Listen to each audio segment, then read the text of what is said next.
Justin, I appreciate it. Shout out to you as well, and welcome to all the coaches joining us.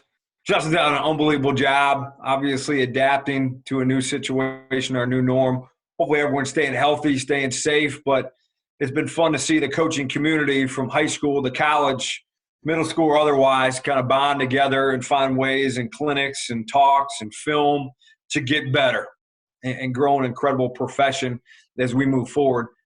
As Coach G said 2 months ago, I had the opportunity to take the head coaching job at Oberlin College. Oberlin is 35 minutes west of Cleveland, Ohio, here in Northeast Ohio, in a rock star spot to call home and coach college football. It's a high academic Ivy Index school, which means that our average ACT will drop your jaw. It's about double what mine was back in the day, like 31. GPA at a 3.85. Our kids are doing some unbelievable things. I dropped my jaw on my interview with the player panel I was able to meet. We had Google interns. We had NASA interns. I had neuroscientists and guys with majors that I couldn't really spell. The tools, the resources, the support, the facilities, and most importantly, the people, I believe, are at Oberlin to turn the thing around and get it rolling. 4 years ago, they invested $35 million into a brand new football stadium, locker room, weight room. It's a place that you can win. And with a really neat staff I was able to hire before this virus hit, I'm excited about moving forward and finding some difference makers from West Coast to East Coast. The OC rolling in a way that maybe it had a couple.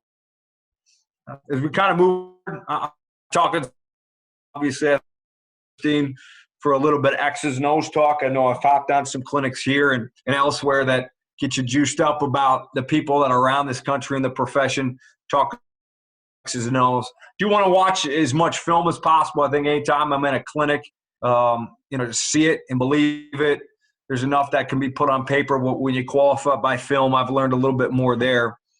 Really over the next hour, just want to talk about read progression for the quarterback in an RPO spread system.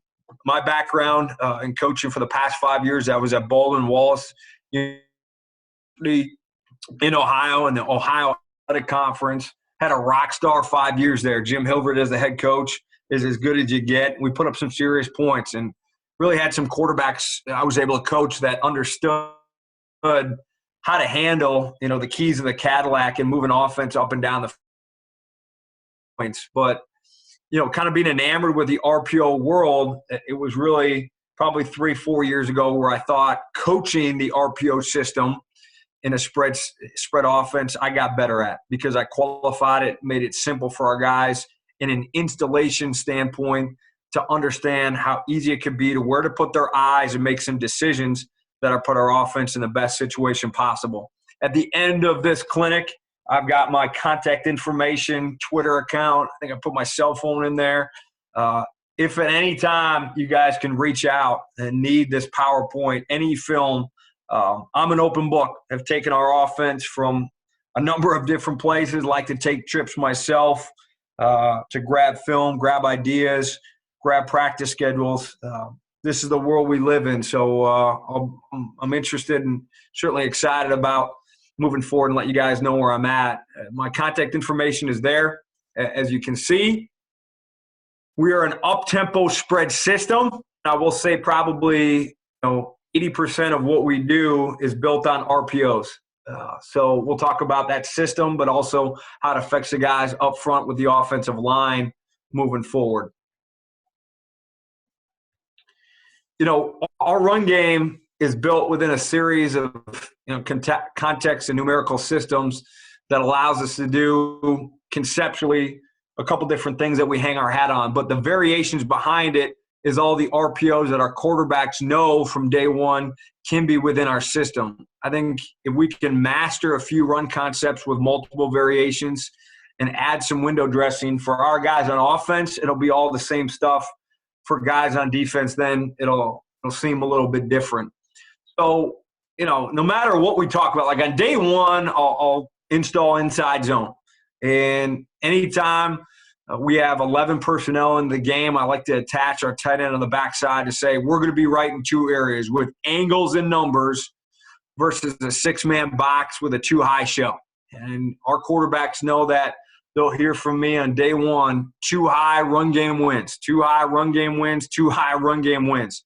And from there, if they understand that premise, then we should be right in those two areas moving forward, in angles first and numbers second. So, this is kind of the first day when we roll and what we have norm tempo-wise. Like I said, was able to coach some special kids at quarterback that understood this system.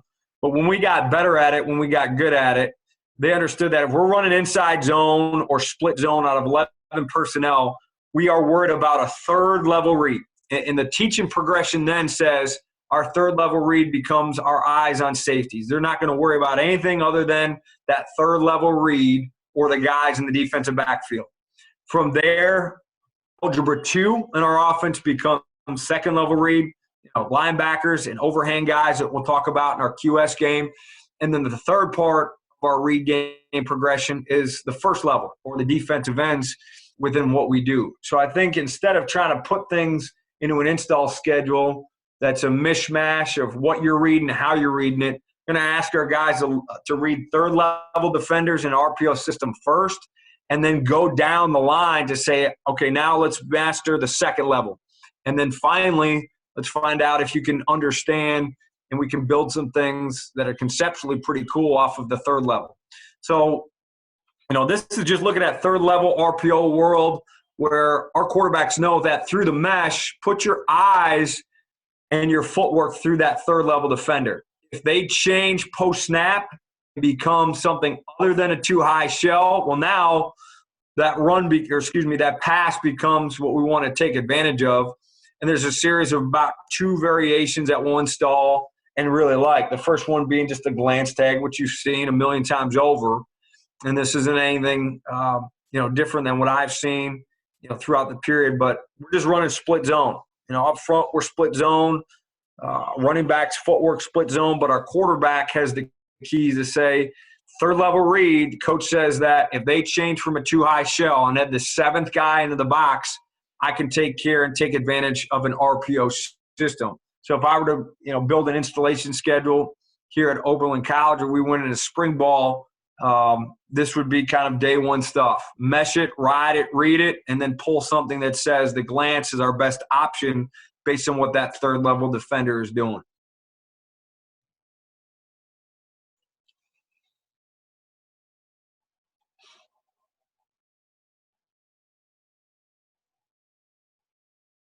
The next piece and what you see on the screen then is kind of how we teach second level progression. And second level progression is eyes on second level defenders, meaning that there's a thought, there's a deed to say, okay, I'm going to say no matter what, 1 high, 2 high, the tag or the read progression is put on a second level guy. And in this case, it's this overhang guy, the Sam linebacker that you see to the field. So I'm going to tell our quarterbacks, there's your read key, there's your I key. And based on the script and the scheme, to really cover the defensive up so we can release the backside tackle in a way that says our tight end will occupy in a color, no color way that read. And then our quarterback post-snap can say, okay, second level read, algebra 2 within our offense, we want to eyeball the outside linebacker, a second level defender. So now we attack the second level defender and say, there's 2 things. I want to see through the second level defender and always take a shot if we have shots. So that's where you see our outside or X receiver go, I'm going to stalk and go. This was just kind of a tag that we had that allowed us to be a triple option threat off an RPO system. So if the Sam linebacker takes the flat or a flare guy, the quarterback can become a primary ball carrier. He sees through the corner in this situation and does take a shot, but as you can see, he gets a chance to make a throw on the run, and we hit a home run on it. So the algebra 2 part of our offense has become what tags in the RPO system can we make to make that second level read, that second part of our offense.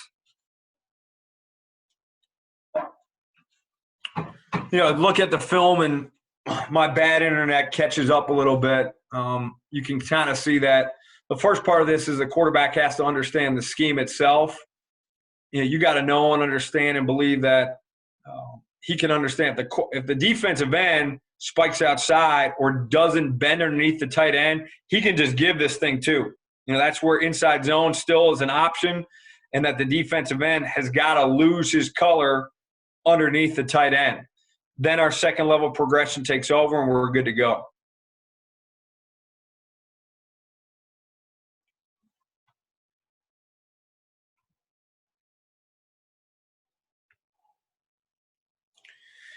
And the other piece, for get the quarterback position, you've got to be right if I'm going to give you the keys of the Cadillac. Meaning, if they stay too high and the run is our best option, hand the damn thing off and be okay with the fact that we're right with numbers and we're right with angles. I think the one thing that coaching quarterbacks, especially in this system, they've struggled with is always wanting to be the quarterback, right? And not just putting our offense in the best position possible.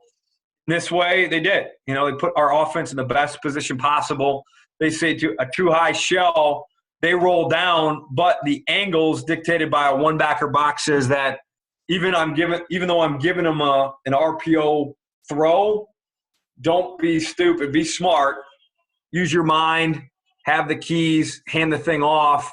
But you can see their eyes and their mesh are dictating that if, in fact, that box would change, they could throw the ball. In this case, in just an insert zone type of scheme, we're able to hand off and get a pretty darn good play.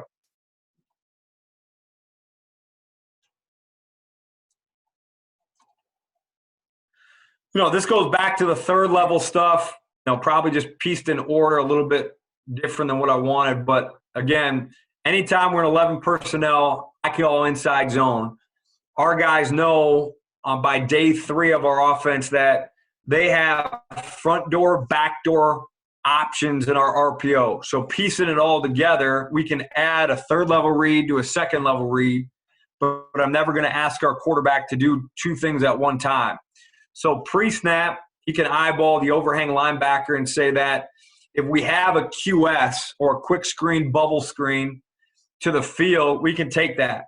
But if that Sam linebacker is not involved in himself as the 7th guy, pre-snap, stay away from it. Don't worry about it. We're not involved. He's not going to get himself involved. We've occupied him based on our max split or what I call a special split. So then post-snap is our backdoor read. So our backdoor read would be eyeballing now backside safety to say, okay, you're going to fall in as the 7th guy. And I think one thing that our quarterback has begun better at and kind of mastered through this is IDing box numbers, IDing fronts. Is it a 6-man box? Okay, great. Let's hear from the center what their call is. Understand the second level guys have got to dictate if we're good in the run game or if they add a 7th guy pre-snap based on the Sam, post-snap based on the safety. We kind of run and roll from there. So as you run the film, pre-snap, he says, you know what? The Sam linebacker's removed. We're good. He's not going to be the 7th guy in the box. So post-snap, I can, through my mesh, understand that from the belly button to the front hip, pull a glance tag because backside safety did dictate he's the 7th guy. Now it's a one high look, and based on what you want to do with a couple different tags, any RPO system, you can be right. The neat thing has been is seeing our quarterbacks, play in this system with confidence and not have to worry about, am I right, am I wrong? Just building upon our installation schedule and then giving them some front door action pre-snap, back door action post-snap, allow them to make the decisions that put our offense in the best situation possible.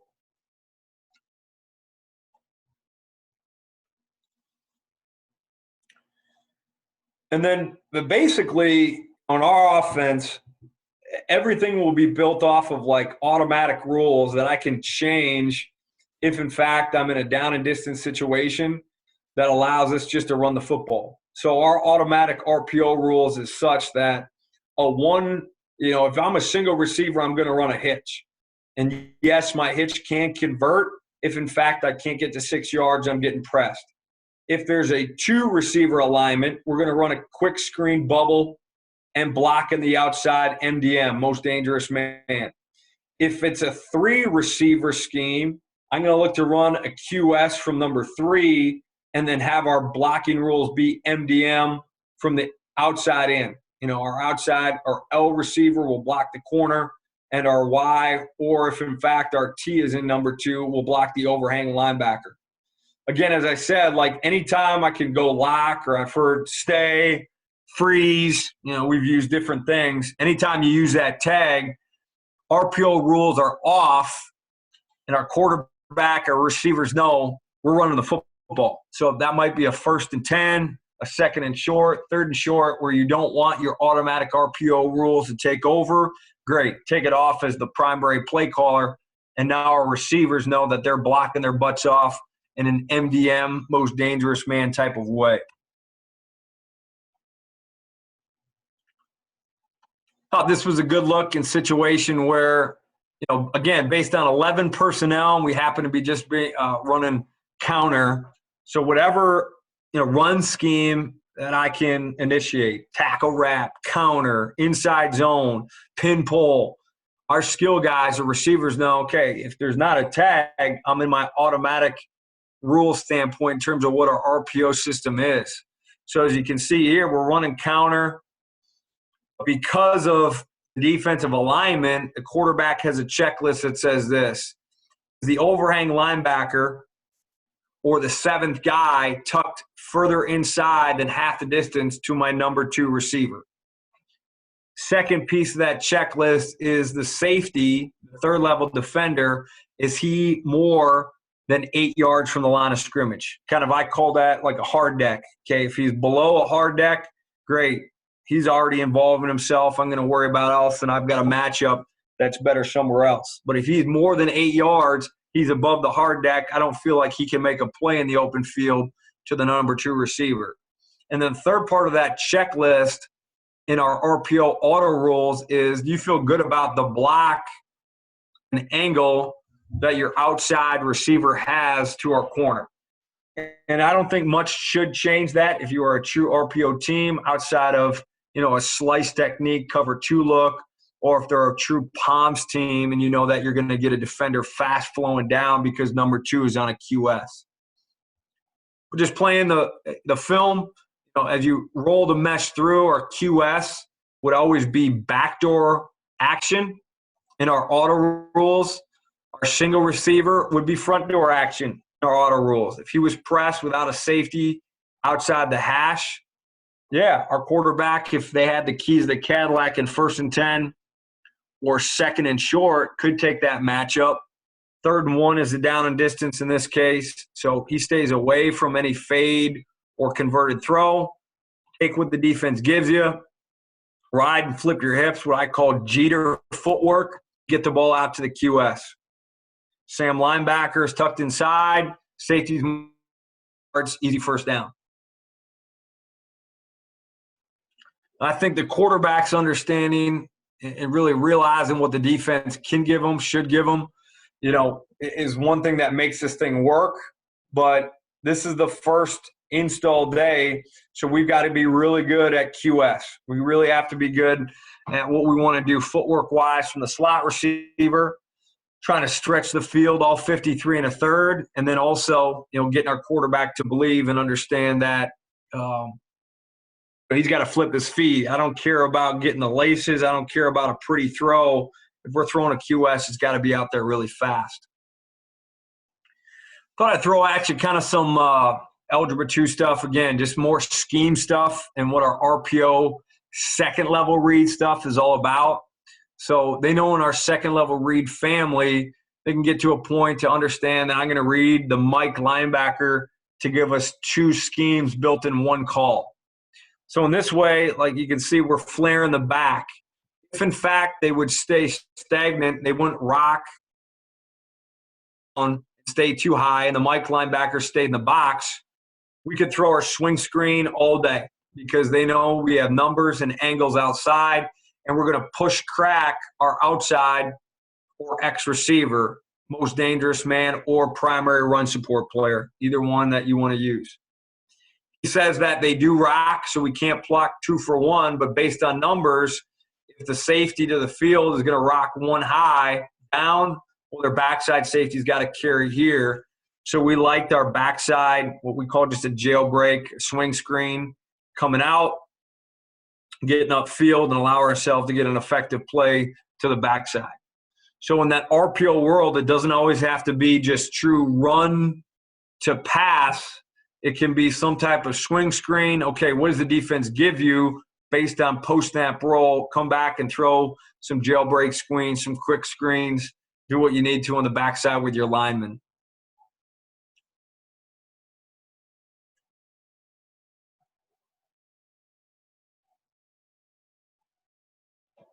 Way fun stuff, and obviously some scheme stuff that gets to be fun as we roll up. I'm looking at, I think we're aligned wrong, by the way, which I love. We'll get caught because of it. But I'm going to ask our quarterback here. We're just running inside zone. Our tight ends were lined up wrong. So what I'm looking for here is just, hey, I want to run tackle wrap, protect the end. If they were going to align only two guys versus two outside, throw a QS screen outside. So again, for our quarterbacks, if we were to install this would be a second level read, count numbers on the second level, no matter what the safeties are doing, no matter what the ends are doing, get it out to our skill position guys, and let's be effective within our RPO system.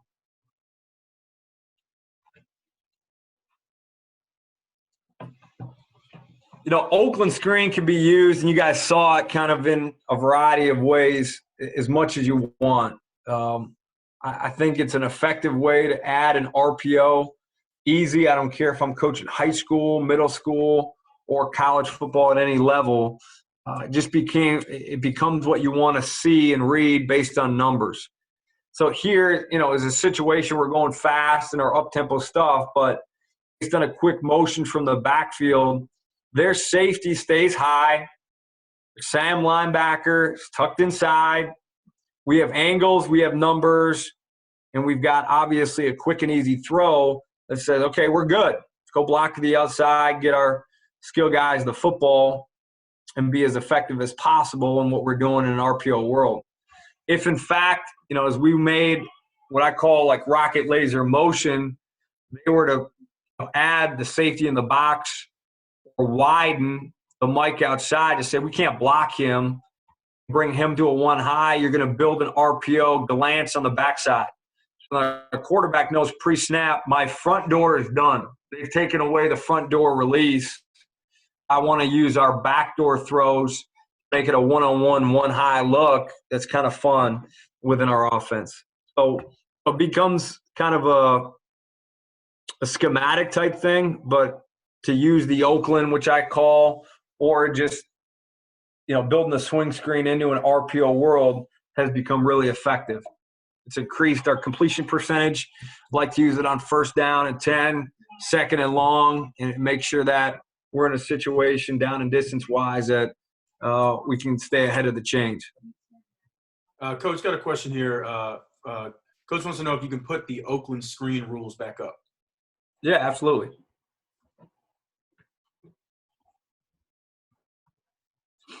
It's just swing screen action. So, if we're running inside zone, and no matter if you line up in 2x2, or as you can see from how we regularly do it with just orbit motion from the tee, our quarterback can pre-snap to say, my Oakland screen action would be front door, meaning that I can block all parties considered.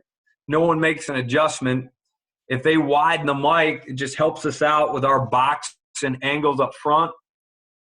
Allows us to stretch the field with an orbit motion. We can also push the tee from the backfield, and we're able to attach any run, as you kind of saw in some film. Doesn't matter if we're going inside zone. Doesn't matter if we're going read zone. It's just become kind of our Oakland screen answer.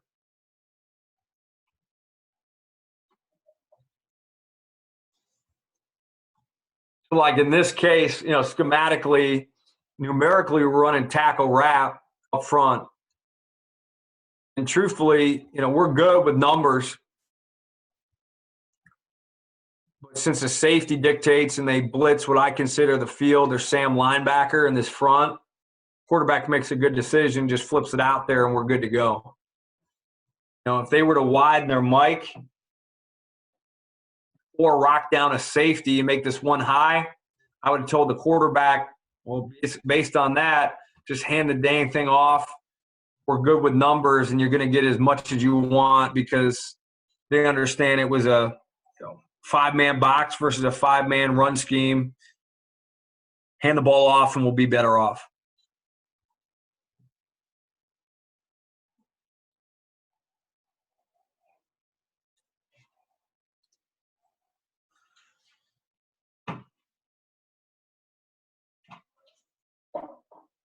Now the next clip shows the base, again, of what I believe in terms of teaching young quarterbacks, or just the base stuff off of Oberlin. Now it's a 3-by-1 look, okay? And with the release, it's not attached to a run. It's just, is the swing screen the run, and is the single receiver based on whatever tag you want, a glance, a vertical, a sluggo, whatever it might be. We motion the back.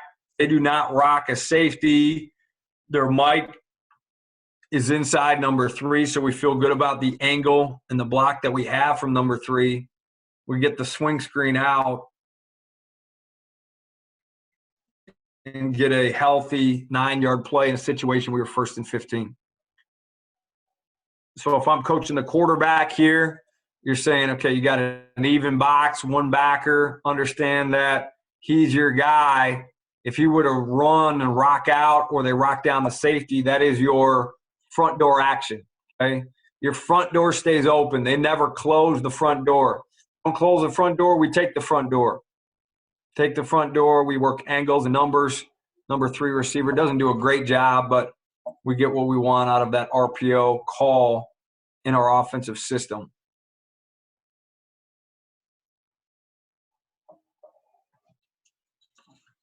I think the next play for you does kind of show exactly what, and why we attach it. I do run, read zone. 2019 probably didn't have as athletic quarterbacks as I've had in the past to make read zone a significant part of our offense, but I love adding that gap and angles there.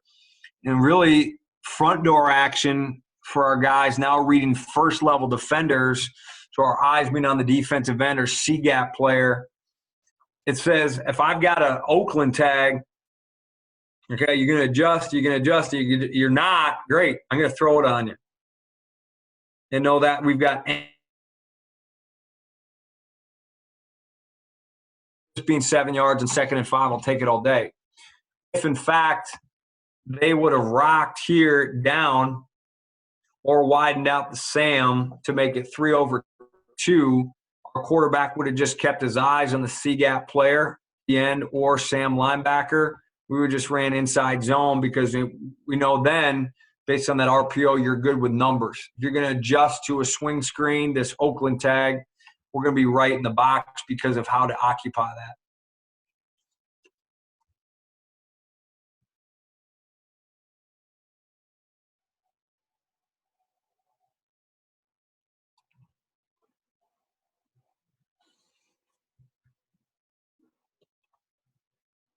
And the zone read stuff really doesn't come until usually practice 7, practice 8. I want our guys to understand at quarterback how to be really good third-level read guys. If we have an 11 personnel scheme, I want our guys to be great at the second-level stuff in terms of how to read open door, front door. And then finally, they become first-level read guys. They're seeing C-gap defenders. They know bend and chase, pull and replace. And so this is kind of the last piece, last portion of what you got. Is just a couple tags that have made us pretty dangerous, I think, in the inside zone read game. So this stuff has kind of changed over the course of the past 2 to 3 years, but the essence of inside zone read is simply this. We're going to read the C-gap defender. If he loses his top shoulder, as we put our mesh and eyes in the outside shoulder pad, if he's a bend and chase guy, we pull and replace. Try to make it a Dr. Seuss book as much as possible in anything that we do with cool tags and otherwise that I've heard on a bunch of clinics. So within the playbook stuff, there's a couple tags that you'll see on film. If we want to go Bravo, we can do that out of 11 personnel as a complement to inside zone where our tight end's on the backside.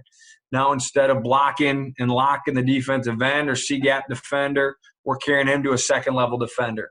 So this is all of our first-level read stuff that makes us somewhat, I think, dangerous in what we can do and how we attack a defense, knowing that our quarterback can be pretty dynamic as a read player.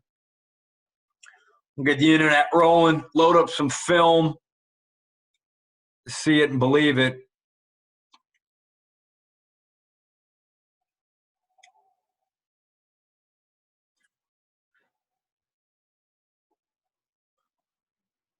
Checking some stuff, taking a look at it, and then going, okay. This is just a Bravo tag on the backside. A tight end is bluffing the defensive end.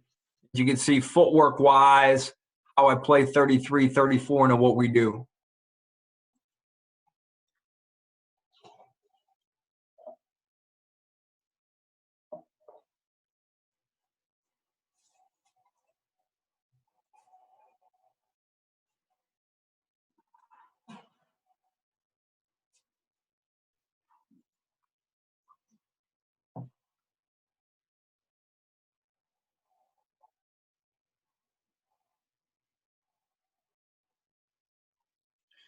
Our quarterback, right when he gets to his mesh point, I want to rock a 6-inch step down.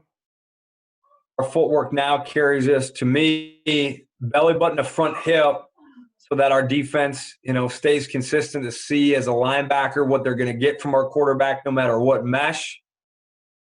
Now we're buying a gap, and obviously our tackle, the left side, is able to carry himself the -1. And we work a pretty good angle on true inside zone read to the right side.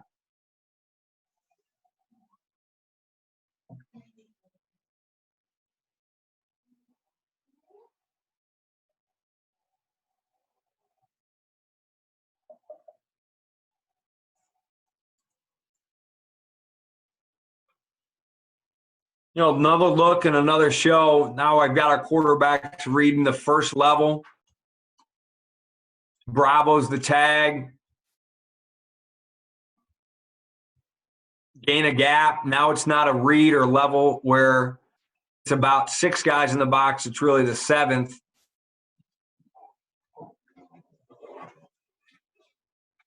He sees the D end. If he's a bend and chase, we'll pull and replace many times off of a Bravo tag or anything that you want to occupy that C-gap defender on the backside to the tight end.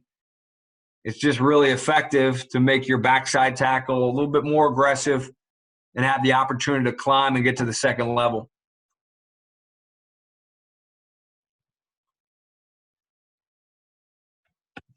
Finally, in that defensive end world, you saw a little bit of it early.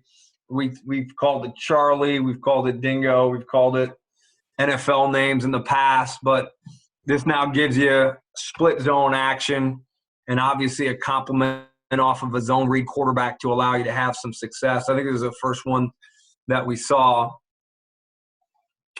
So, again, it is defensive end is your key and read. You ride it and rock it. If in Charlie you get over the top, now we become the second level read guy. Our eyeballs are on the Sam linebacker. And in this case, just made a quick tag to stutter the outside receiver, get vertical with them. And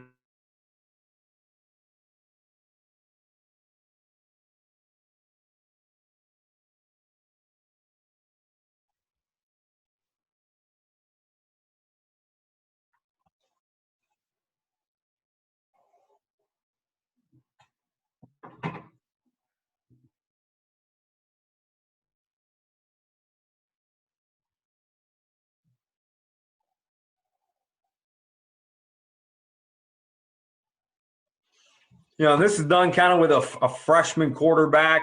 Did a really good job as a first-year guy.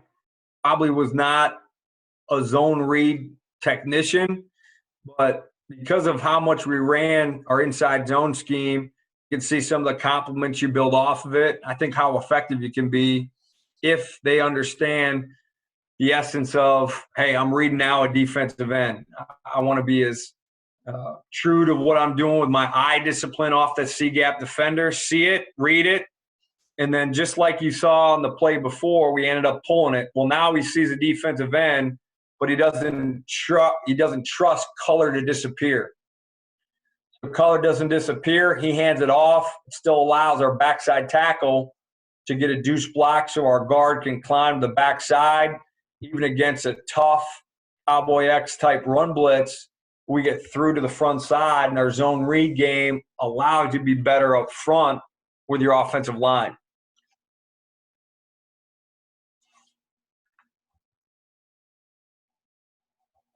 If you pause it right here, through the mesh, if his color, again, doesn't disappear, I always tell the quarterback the job's been done. You accomplished it, what we needed to off of zone read. You don't have to pull it to run our, triple option type stuff and get your eyes as a second level guy to make a throw on the run.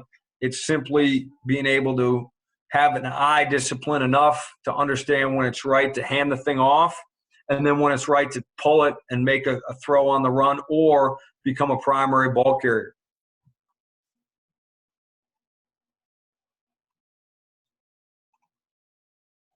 And kind of the last one that, I like, and it's really probably the last piece of our install, is how to put some threats to the flat or vertical with our tight ends in 11 personnel. So now a defense and what we do sees so much zone read action going that we can put our tight ends into a flat throw.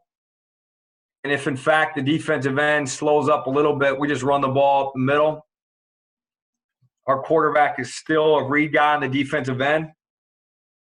Nothing changes, but front door action would say that if they have no flat throw before the defensive end gets involved, get the ball out. Doesn't have to be anything pretty. Again, I don't need you on hands on the laces. I don't need the ball put into a clinic tape, but put the ball on the tight end and about a 4-yard throw that might become a 40-yard play.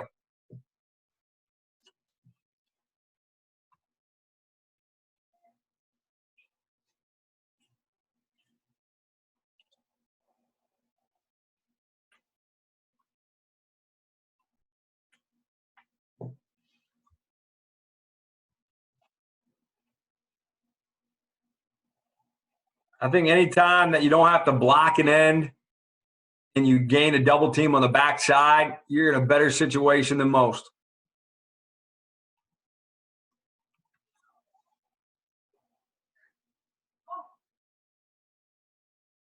And you saw kind of that tag, that flat throw built with a tight end and then a slot, and then there's just 11 personnel.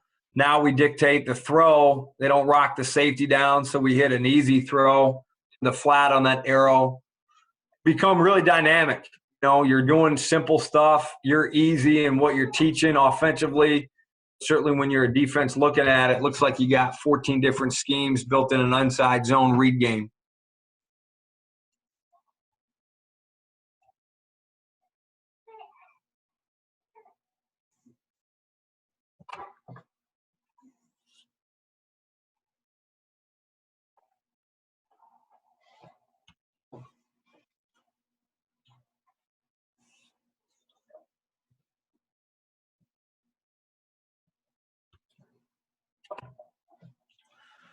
Third level, second level, first level. I think it starts in how you present it to the kids. I think to start third level so that their eye discipline gets a little bit better without it being smack dab in their face and they become a true, zone read guy right off of day one has helped. Second level read stuff where you can add Oakland tags or QS throws and say, hey man, my front door will dictate if you've got a throw or you don't. If you don't hand the thing off, it's too high, run game wins. And then finally, you can be creative in how deep you dive into zone read. Thing that I liked is that being able to go third level RPO and read a safety, second level RPO and read an overhang linebacker. if that's who you are, it doesn't matter if you got an athletic quarterback or a pocket kid, you can still have answers and angles to any defense that you get. If, in fact, you got a kid that's athletic, now I think probably your first level reads is something that sustains and maintains, and maybe you do bump up in terms of your install.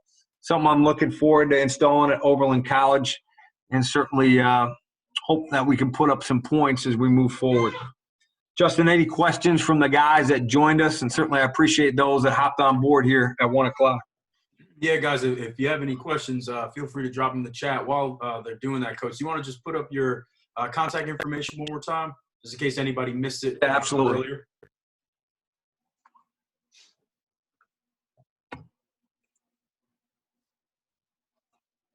There you go. Feel free to call. Feel free to email. If you need film, if you need cut-ups, I'm willing and able to share anything I got. There ain't no doubt about that. Are you primarily running RPOs off inside zone?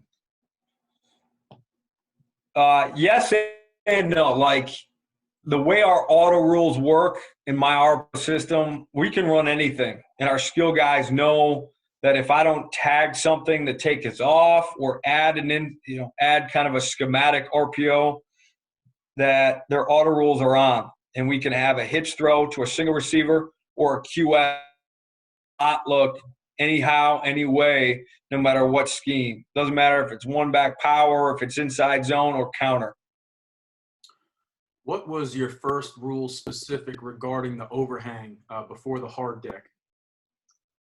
Yeah, it's really, if you look at my quarterback manual, I draw a dotted line to where the number 2 receiver is and the end man line of scrimmage or our tackle. And that dotted line is half the distance between the number 2 receiver and the tackle. If the Sam or first remove linebacker from the box is outside of that, run the football. Your front door action is done.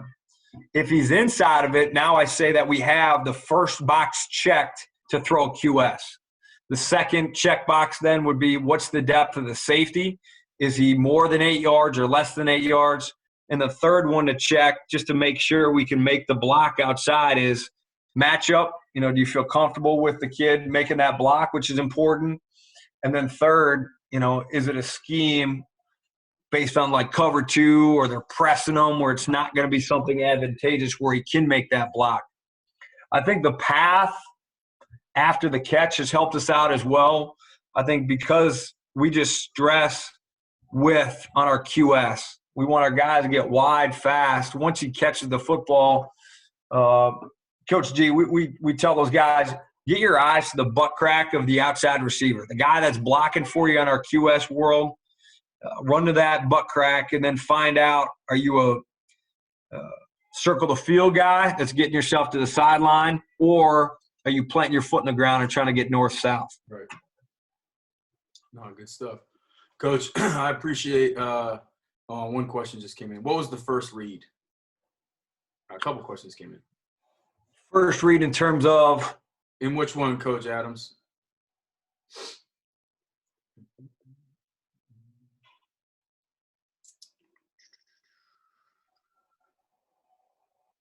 While we're waiting for him to write back in, another question was, are you doing anything different RPO-wise versus the 3 safety look?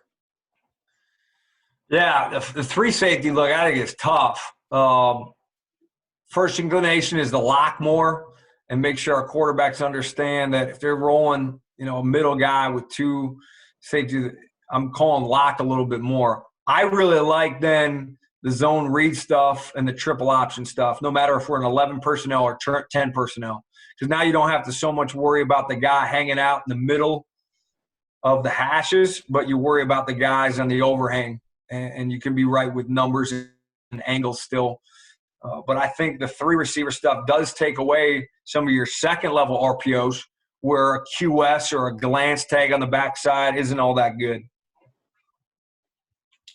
In regards to the earlier question about the first read, it was in regards to the first thing you look for with the bubble. So like handoff versus throw. Yeah, absolutely. I think it starts with front door, back door thought. and obviously that philosophy. So, like, front door would be pre-snap. If we're running just counter, inside zone, whatever it might be, we're going to run a 6-yard hitch on day one. We can do a speed out as well. That's another tag. But, if they give you the front door, meaning that you can get to a hitch and they have no one controlling the flat. You control the flat, take front door action if you have it. No doubt about it. If we were to run, front door is closed based on a pre-snap look, post-snap then where you align your back is through the mesh.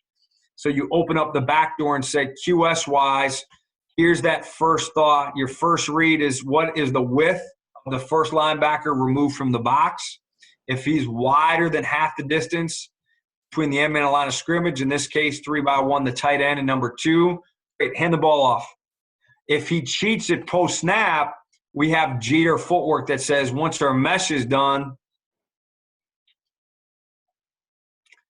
if we go through our mesh and the first removed linebacker here says, okay, I'm going inside as hard as he rocked and rolled with our slot, you can still throw it, based on the footwork we teach our quarterback. So I think that's the first thought, first read is pre-snap, am I good here? We kind of knew that they were going to be a one-high team, and this blitz said, I don't know if I'm controlling the flat. Stay away from my front door possibilities. So I'm going to go to, go to this back door and say, yep, okay, the Sam linebacker, he's wide. I'm going to hand the ball. If, in fact, he's tucked, this safety now in a hard deck way is saying I'm less than 8 yards, well, I'd probably stay away from it because it's considered a one-high look, hand the ball off. But if he's deeper than 8 yards, now I want to throw that QS, especially based on personnel, to this guy all the time, every time. How do you tag your different level reads so the quarterback knows who is reading, and how is that relayed to the O-line? Yeah, that's a good question. For our O-line, nothing has changed. It's all a numerical system. So anything that ends in a 1 for us is hey, we're blocking the box, and we're reading either a second or third level defender. Meaning that, our quarterback, if he knows there's a 1 attached to split zone, inside zone, counter otherwise, we have the box blocked. So I want you to focus. Like, this is a great example. Like, we're running split zone here. So we're blocking 6 for 6, 11 personnel. So he knows that I've got action here. That in this case, this would now be my front door on a QS. He's saying, okay, is this guy pre-snap wider, or is he tucked inside to throw the QS? Now in this scheme, if you will, is numerically, because it's a 1, I've got backdoor action off of the 7th guy that would add himself into the box. And that's a backside safety. Backside safety now rocks as the 7th guy. That gives us the opportunity to use a couple tags. In this case, for me, it's glance, just an easy 5-step skinny slant. We glance it up, and obviously versus a one-high look, it became effective for us. But based on where this guy is, leverage, you can run speed outs, hitches, do what you do based on comfort level, your quarterback, and then obviously being able to scheme up and coaching people. Did the RPO rules change with 2 backs? RPO rules do not change with 2 backs because I'm always going to motion that second guy out in one way, shape, or form. I'm not a big 2-gap run game guy, so I'm always going to use this Oakland tag or push tag to get our guys out. Like now the internet's rocking and rolling. I love it.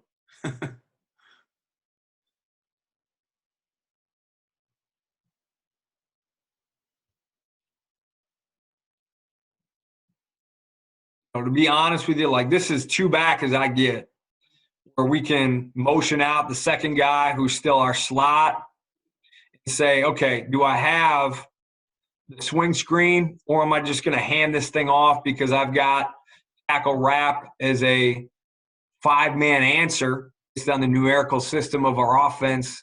Our quarterbacks know I can either hand this thing off, or if they don't rock somebody based on numbers, That's the essence of our RPO game and two-back.